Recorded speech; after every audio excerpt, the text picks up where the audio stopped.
শাশ্বত ভারত কথার মধ্য দিয়ে চালিত একটি আবেদন শ্রীরামকৃষ্ণ সারদাশ্রম থেকে বলছি। আবেদনটা হচ্ছে, শ্রীরামকৃষ্ণ সারদাশ্রম কতিপয় দুস্থ, নির্যাতিতা, নিরাশ্রয় মহিলা, স্বামী পরিত্যক্তা, অনাথ বালিকা আবাসিক নেওয়া হবে।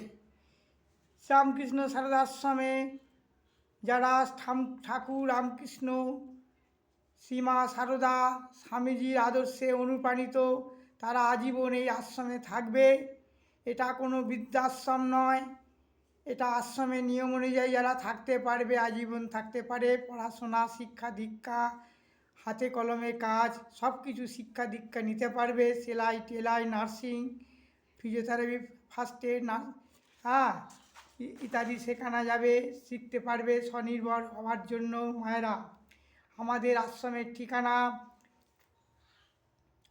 কাষ্টস্যাংরা, দক্ষিণপাড়া, খোসালপুর, আমতা, হাওড়া। এই আশ্রম গ্রাম্য পরিবেশে গড়ে উঠেছে। যারা শান্তিতে থাকতে চায়, অসহায় মা বোনেরা এবং শিক্ষিতা যারা স্বামীজির আদর্শে থাকতে চায় থাকবে। বয়স সাধারণত 40-45-এর মধ্যে হওয়া চাই। এর মধ্যে শিক্ষাগত যোগ্যতা, যারা পড়াশোনা জানবে, এখানে শিক্ষকতা করতে পারবে, কাজকর্ম। এই হচ্ছে আমাদের আশ্রমের আবেদন জানালাম।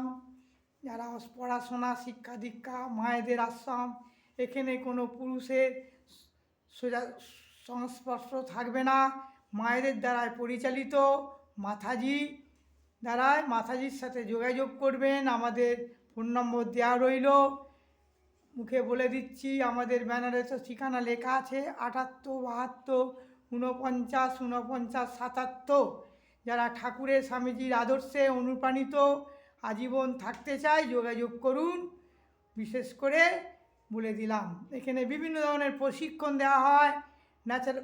Physiotherapy, yoga therapy, first aid, nursing, homeopathy, বিভিন্ন ধরনের সেলাই, এমব্রয়ডারি ইত্যাদি প্রশিক্ষণ নিতে পারবে। নার্সিংও শিখতে পারবে। নার্সিংয়ের জন্য যোগ্যতা, হোম নার্সিংয়ের জন্য 8 পাস, আর জেনারেল নার্সিংয়ের জন্য উচ্চ মাধ্যমিক পাস, ডাক্তারি ক্ষেত্রে উচ্চ মাধ্যমিক পাস। হোমিওপ্যাথি বিভিন্ন ট্রেনিং, যারা স্কুল কলেজে পড়ছে তারাও প্রশিক্ষণ নিতে পারে।